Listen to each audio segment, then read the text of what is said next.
On this edition of The Fifth Estate, we pull back the layers of a movement looking to change the face of Canada, one book at a time. Who here feels that horrible things are happening in our libraries? What's the agenda? I believe the agenda is to indoctrinate children. We're in northern Alberta, where this little library finds itself caught in the crosshairs of a culture war that's dividing this tight-knit town. You need to watch out. They might start trying to infiltrate your library board.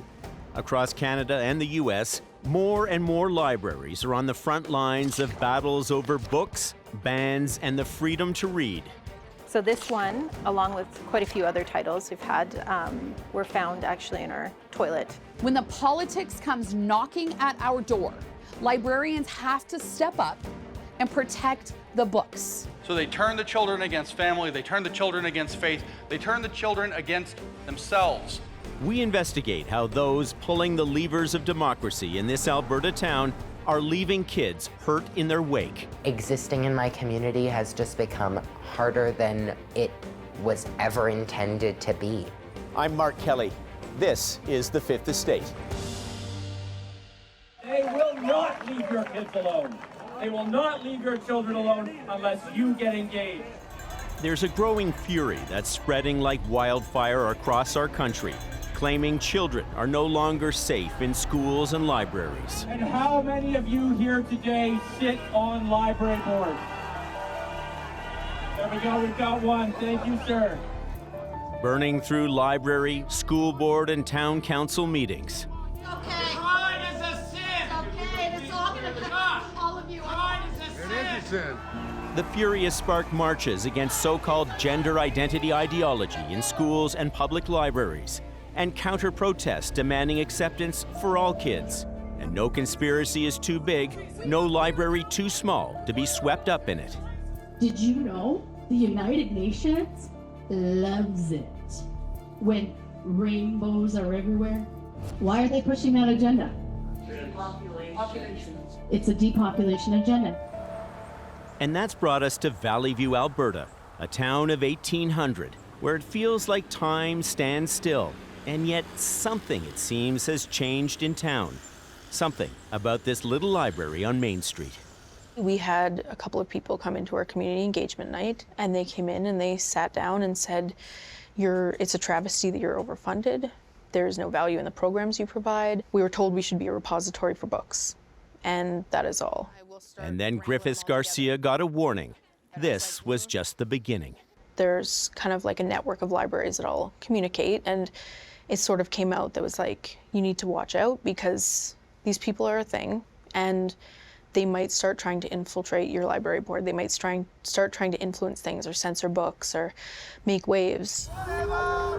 These people, as she called them, have shown up at other libraries in Alberta, demanding a ban on books aimed at kids about sex education, gay characters, or gender identity. I find it very scary when people start thinking that they should control what we read. I think that's one of the primary rights of living in a democratic society, is that you have the right to read and to write the things that you choose. Valleyview's library has been a fixture since 1970, and it's always been more than just a repository for books. It now has programs for new Canadians, seniors, and a program called GSA. The GSA is, it's a Gay Straight Alliance, it's called. And it's for the kids to meet that don't have a place to meet. It wasn't some ulterior agenda. It was just to help these kids have a safe place to meet. Because some of them aren't supported at home, unfortunately. They're always looking for volunteer opportunities. We'll need to go home and get me stretching. And I'll join in on it, even though I'm not leadership. The GSA was the brainchild of Theo Robertson, engaging, articulate, and transgender, and just 17 years old. It's sort of like a youth group with the underlying notion that we are accepting and that we love everybody. And they already identify as LGBT, and we just provide a space for them to be and to exist. And just existing in this rural town, Theo says, can be seen as an act of provocation. So some people in town wanted to know, What exactly were their taxes funding at the library?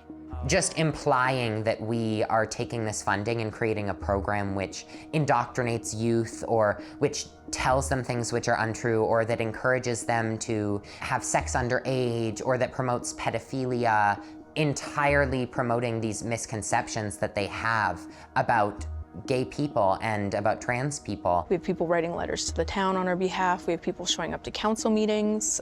But I think the kind of negative perceptions that started going around, at least it was first known to us in about December of 2023.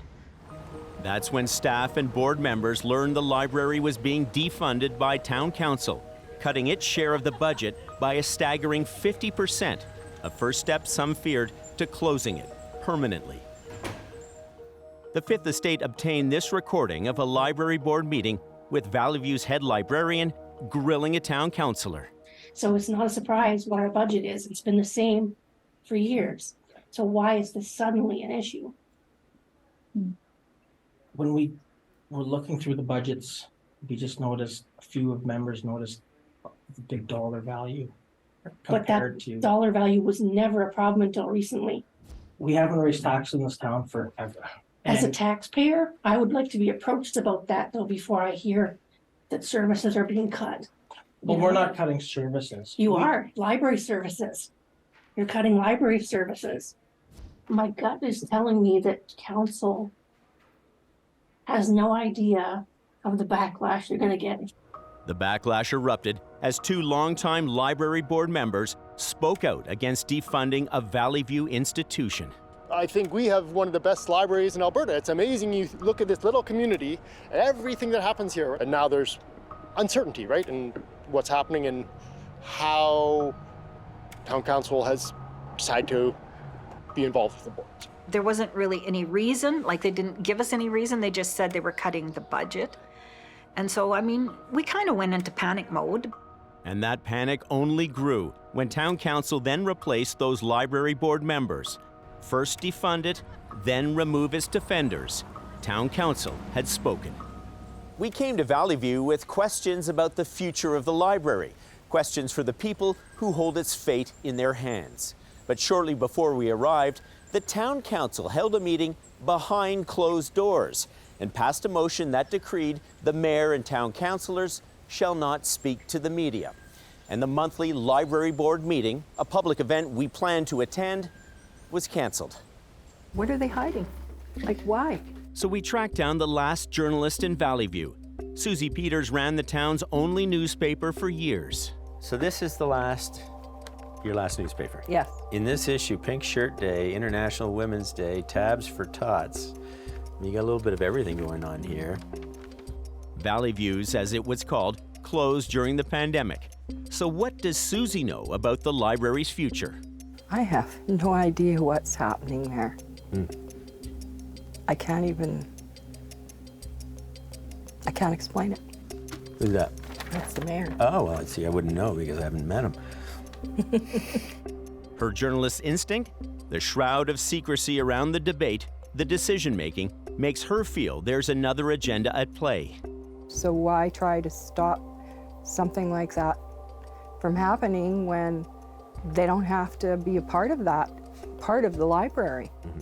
But I believe the library is there for everybody. The library was the talk of the town at the Tall Timbers Cafe. Owner Travis Workland wanted his cafe to reflect a new Valleyview, open to old and young, Indigenous and non-Indigenous, gay and straight. I really don't know how you make a space equitable other than by being equitable. I don't know how you make a space diverse other than welcoming diversity. It's self-defining concepts. Vice president of the Chamber of Commerce, he didn't buy the argument the library was being defunded because the town was running a deficit. No, I don't believe it's a money issue at all. No, I don't believe it at all. Having to spend money for the roads, and I don't think that $60,000 has anything to do with those projects. So there's secret meetings, comments are turned off. The secret meetings aren't secret meetings. Yes, they are. The Fifth Estate obtained these recordings of public meetings where library supporters faced off with councillors. The public has asked you many times, let us have some input, hear our voices, and you say, their decisions we're just going to make regardless of what you say or not. Library supporters believe this was a political power play led by this woman, Town Councillor Samantha Stanke, who gave this impassioned plea at one meeting. If I've done something to you, if I've wronged you in some way, I'm happy to apologize for my wrongdoings. But let's not go into the community and cause a big divide like we see right now. We have half the community hating the other half of the community. The culture of the town changed significantly with her being a counselor. Totally. There is no greater love in the world than a mom for her children. I truly believe that. Stanke hails from a prominent family in local politics. She ran for council after protesting against vaccine mandates. I strive for unity. And while there are times that we won't always agree, the ability to communicate and remain respectful is what will keep us stronger. And then campaigned for and won a seat on the board of Alberta's United Conservative Party, promoting true blue conservative values. Any of the policies that are coming forward about, protecting our children or protecting our parental rights, very important.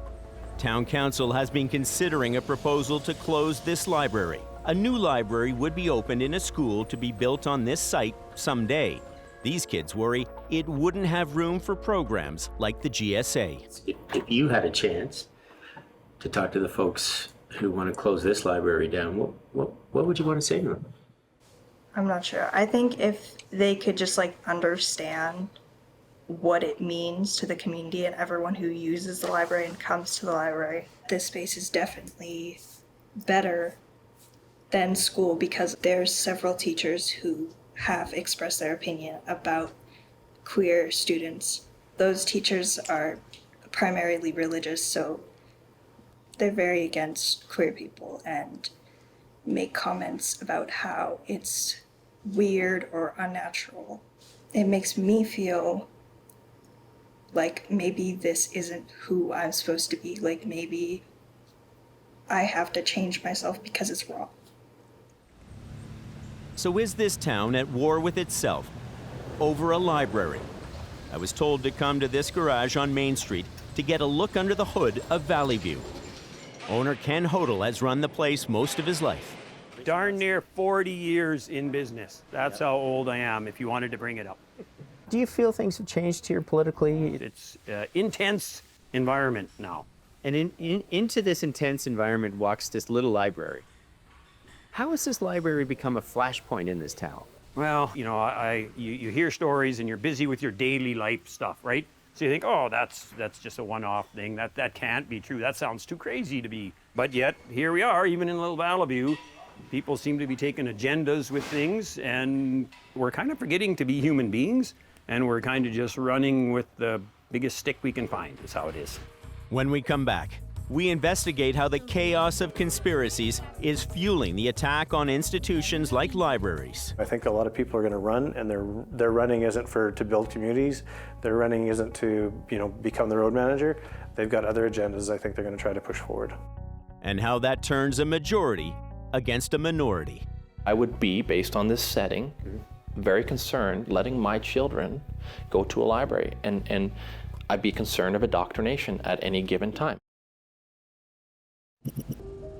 Marco Van Hugenbos has lost track of how many meetings he drove to, how many kilometers he racked up, visiting people in every nook and cranny in Alberta with a message. It's time to fight. It's time to take back Alberta. That was the goal for me, was to get people involved in their democracy, because that's the only way democracy works, is by people getting involved and having their say. Van Hugenbos was convicted of mischief for organizing the U.S. border blockade in Alberta to protest against vaccine mandates. The experience taught him the power of grievance to mobilize and stop what he sees as government overreach into people's private lives. How we would fight that indirectly, that wokeness, that culture, that rot in government. The only way we would be able to do that would again be back to getting involved in those volunteer boards who put forward nominees that align with these views, that challenge that narrative in the halls of power. That was the approach.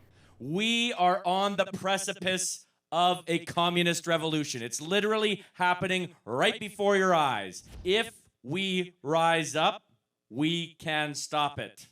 The battle language, laced with conspiracies, sparked a movement, and Take Back Alberta was born. Led by its charismatic founder, David Parker, his recipe for success is relatively simple. If you have people, you have power. If you're too busy to save your civilization, then you deserve the gulags. David Parker is obviously the big name in Take Back Alberta. He's one of the best activists I've ever met. Albertans and Canadians are apathetic and lazy. They never show up. You could take over every school board in this entire province. There's more of us than there is of them. You can get on your library board, have a say, bring like-minded individuals with you, and if you're a majority, you might be able to make change. You can't rise up unless you know what you're fighting. And that's why I've asked Dr. James Lindsay to come here today to tell you what we're up against and then to give us a battle plan for going forward. It's not just grievance that can mobilize, so too can fear. So Take Back Alberta's meetings feature James Lindsay, American author and influencer who sees schools and libraries as part of a global cabal, peddlers of porn and pedophilia. The purpose of the queer theory is to destabilize young people. It is to give them an identity crisis. I'm not allowed to call them groomers, but I defy you to find a better word than groomer for a preparatory introduction to alternate modes of kinship, which they also say. The protection of children is now the battle cry for social conservatives who feel under siege and undermined by socially inclusive policies.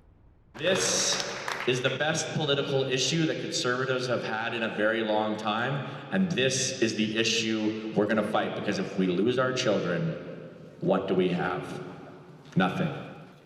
And according to Van Hugenbos, the enemy is at the gates. Gay and trans minorities forcing rainbow crosswalks and pride flags on an unwilling moral majority. There's a Pride in the Park or things like that. I won't allow, I mean, that's what you tell your kids, but I prefer my children don't visit the park at that time. Why? It's just, it's something that, it's that lifestyle and what that all, what's all involved in that is not something that I believe should be lived out in a public park. Now, if that's something they want, they can rent a private venue, and that's where that can happen. But you're saying, you're using the word public. It's a public park. Correct. Well, they are part of the public. 100% they are. But at the same time, you're saying, I wouldn't take my kids to the park if there was a pride flag flying there. Don't you see that as being divisive? Well, no, that's my right as an individual to raise my children the way I see fit. Absolutely. Right? But don't you see that then as turning your community into us and them? But it's always been us and them. That kind of blunt talk may not be a winning campaign strategy. So would-be candidates for local politics can attend election training workshops to help refine their messaging. The Fifth Estate sent a reporter undercover to attend one workshop in Calgary, run by a group called Parents for Choice in Education, to listen to the unvarnished discussion. I don't want to hear, I believe. That is rank bullshit. There were more than a dozen attendees, everyday Canadians, a few concerned about global elites trying to take control of their kids. What's the payback? What's the motivation? Well, it's probably related to whoever's funding them.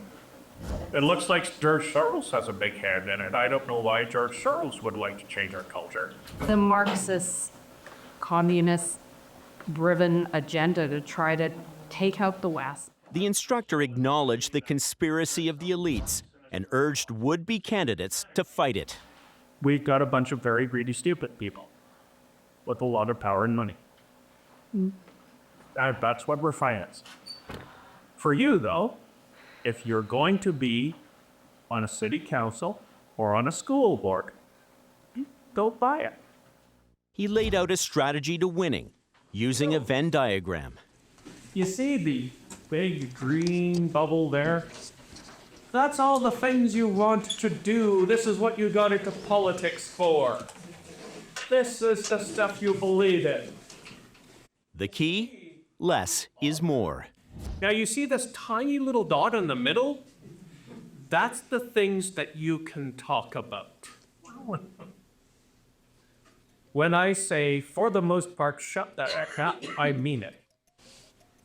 We reached out to the instructor. In a statement, he said the organization promotes a parent's right to choose how their child is educated and to run for public office. If anyone has a right to determine what content children are exposed to, whether sexual, ideological, or otherwise, it is the parents of those children. No political actors or other interest groups can claim equivalent standing. Undeniably, you can definitely create pretty big armies on wars that may or may not exist. And I think that you can start to feed people on some concerns that they have and create this bigger enemy. The bigger the enemy you create, the more people that'll join your side. Paul McLaughlin is president of Alberta's Rural Municipalities Association.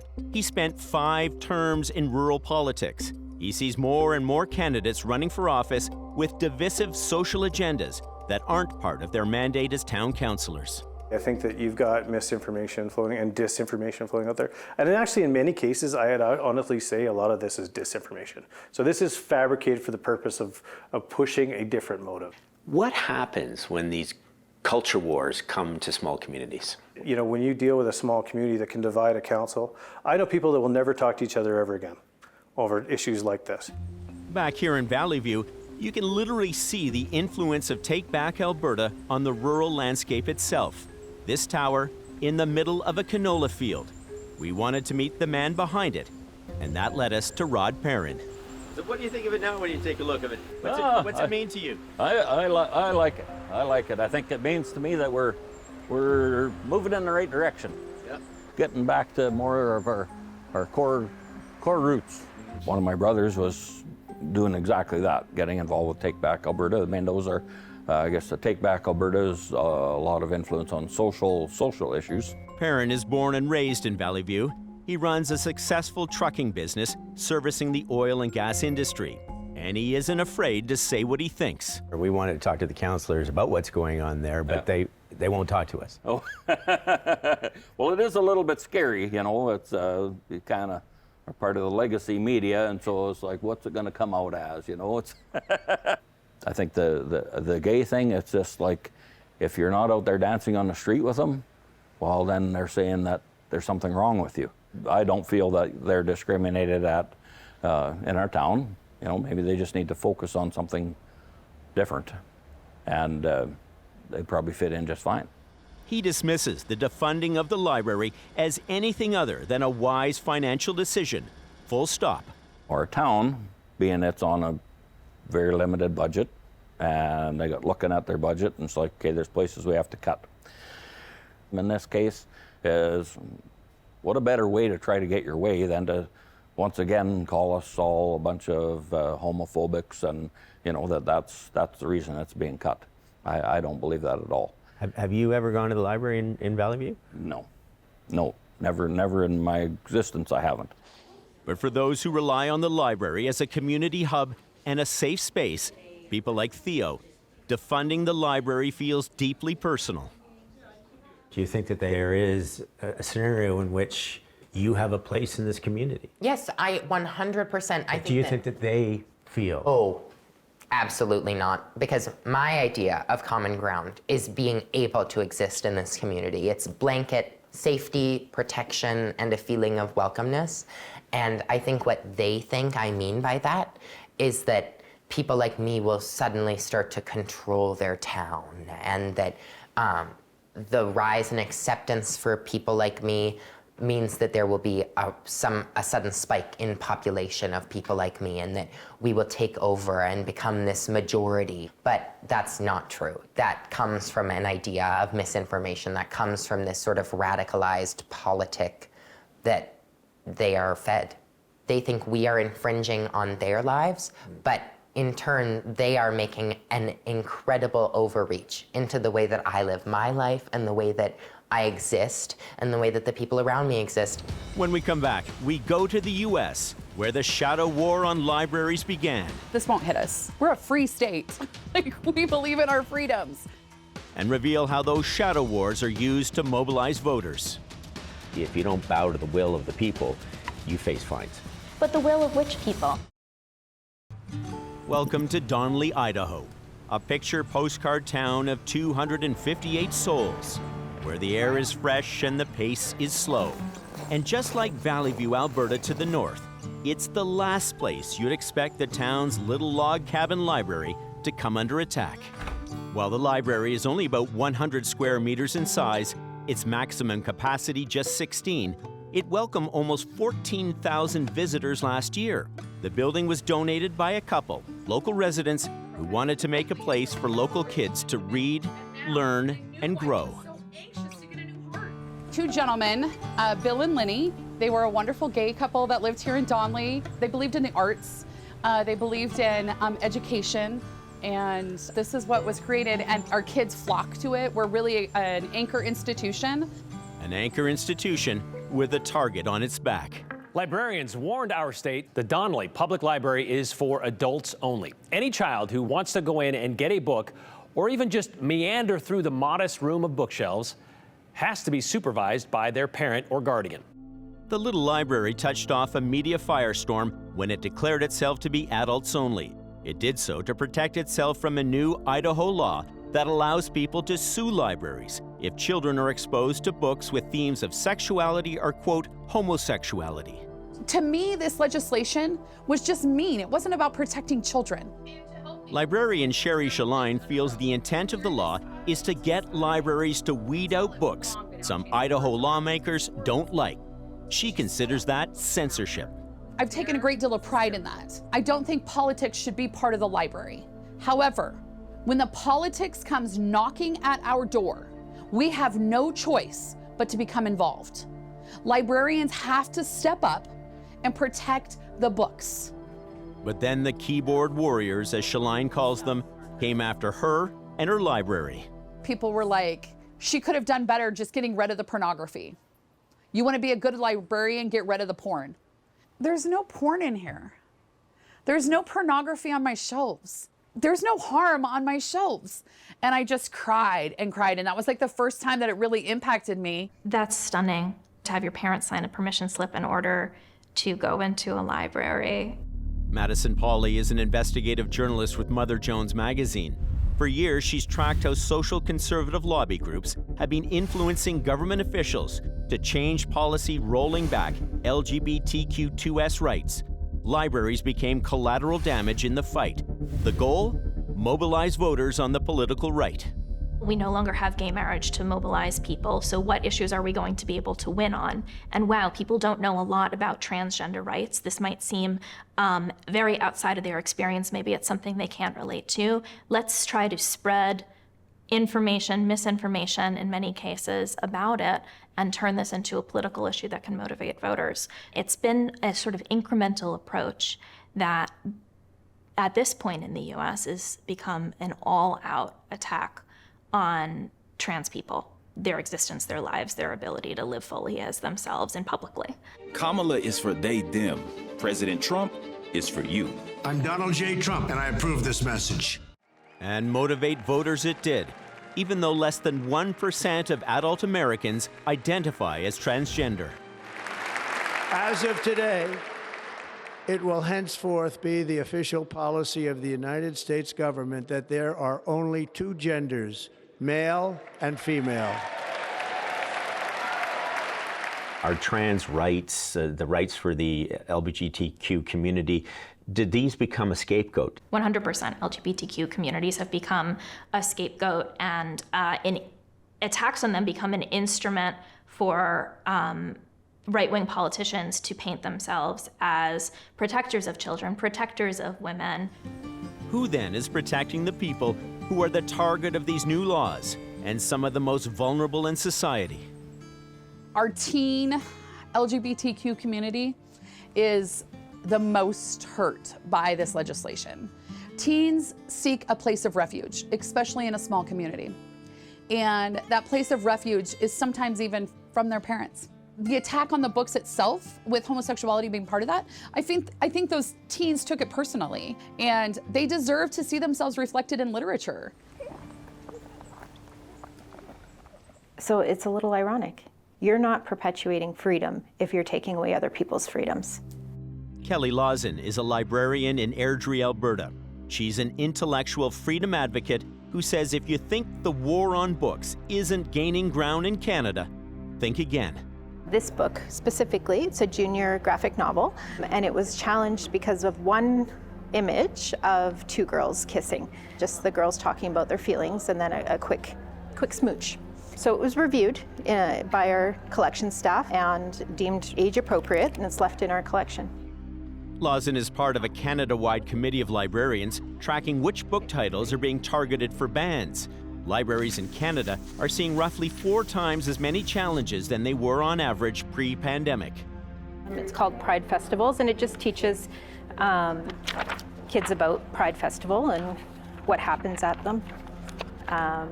So there's a picture of some people just dancing with their t-shirts on.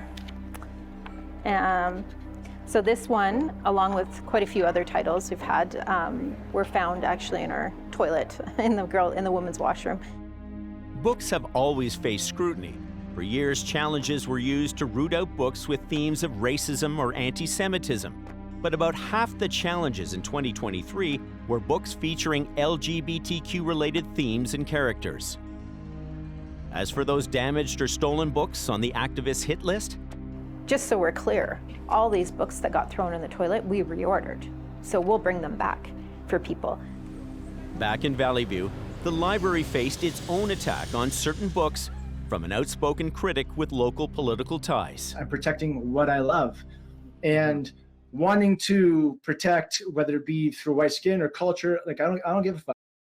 His name is TJ Kennedy, the former self-defense instructor from Ontario turned freedom convoy photographer who moved to Alberta, took a job as constituency assistant to local MLA and cabinet minister Todd Loewen. Says Samantha Stanky helped land him the job. Sam is for Alberta. Sam is for her family, and Sam's a friend. Kennedy started taking out books from the library he felt were inappropriate or that he deemed dangerous for kids, posting titles online, urged like-minded friends to check out the books they didn't like to protect any poor child that they are wanting to groom. Some of the posts come across as very xenophobic, very like a white nationalist point of view. When that's your perception of somebody, it's uncomfortable to be in the same room with them, and it's uncomfortable to sit at a meeting with them. And then he went after Theo, the 17-year-old high school student, after she confronted him at a community meeting. He posted about me, he called me a tranny, he made me feel unsafe. This is an outsider, right? Who's coming to this community, but he's in the hip pockets of the local council, the MLA's office.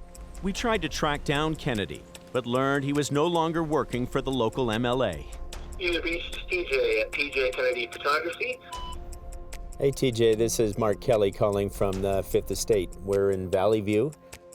He declined our interview request, but did send a written statement which reads in part, "My involvement with the Valleyview Library has been as a concerned citizen interested in the content available to the community, especially to children. My motivation is to protect my children and this community's children from sexualization." When we come back, we meet the man behind the political movement that's now stretching all the way to the Premier's office. I've said some things that people don't like, but it's not about me. It's about the fact that I'm having hundreds of people walk up to me and shake my hand and say, "I'm here because you said that we need to start showing up." And reveal how that winning political strategy is now taking its toll. At some point, people will realize that they've been duped into hating people for no reason. Come on in. How's it going? When we returned to Valleyview late last year, it seemed the fight to save the town's library had claimed its first victim. The Tall Timbers coffee shop was now closed for good. Before, this place was this hub of life and activity. Yeah. And what do you see, what does it mean to you now when you see this? Well, oh man, that's... Yeah, you know, well, it is, you know, the end of a dream. Standing up for what I thought was just and right and loving actually backfired on me. Travis Workland says the more he spoke out against the town's plan to defund the library, the more town staff stopped coming into his coffee shop. Margins are thin, especially in a small town. If these people are actively boycotting me, they're talking to other people about actively boycotting me. While it's not certain whether the town boycotted his business, one resident certainly celebrated its closure, posting on social media. Local groomer's business shut down, permanently all caps. Too bad, so sad. The post on X from TJ Kennedy, former staffer with the local MLA. The more times that they say it, the more people that believe it. It's filled with hate, and so I do my best to say, those who know me, will know that this is about hate. For Workland, it's a long fall from a summer's day in 2023 when Alberta Premier Danielle Smith stopped by Tall Timbers during a visit to Valleyview. But that was then. This is now.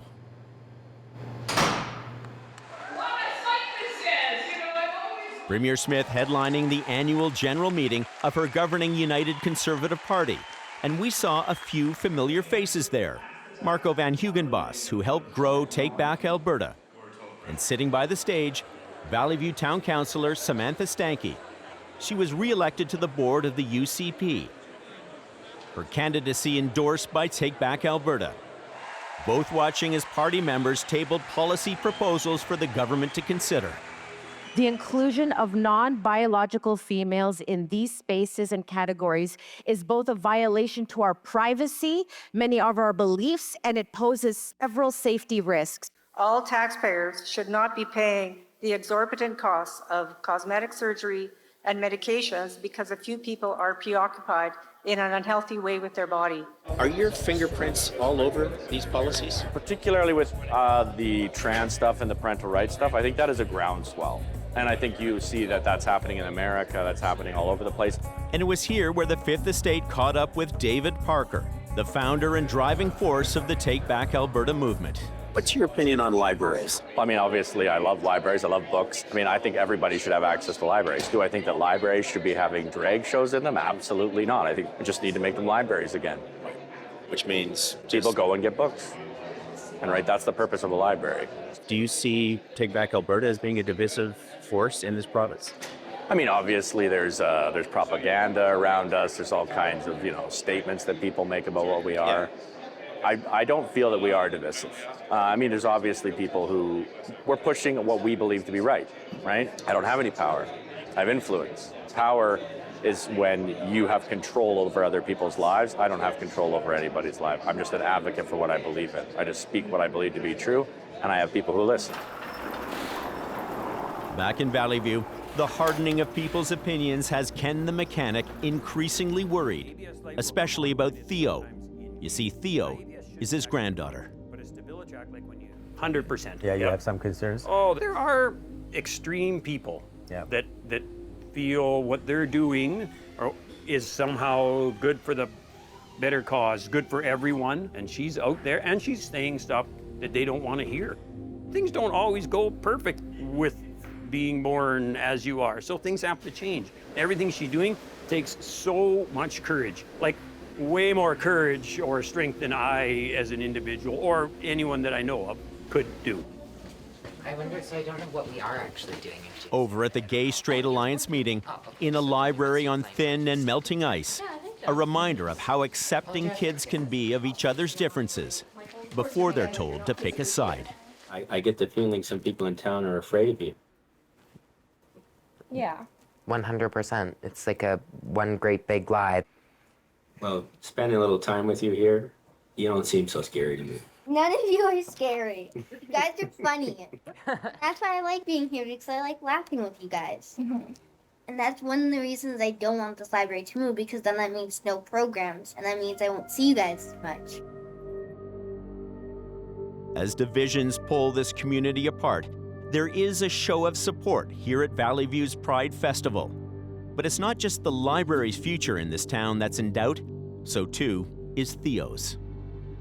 It's Hard because I feel like I place an incredible personal responsibility on myself because of the way that I've been allowed to exist.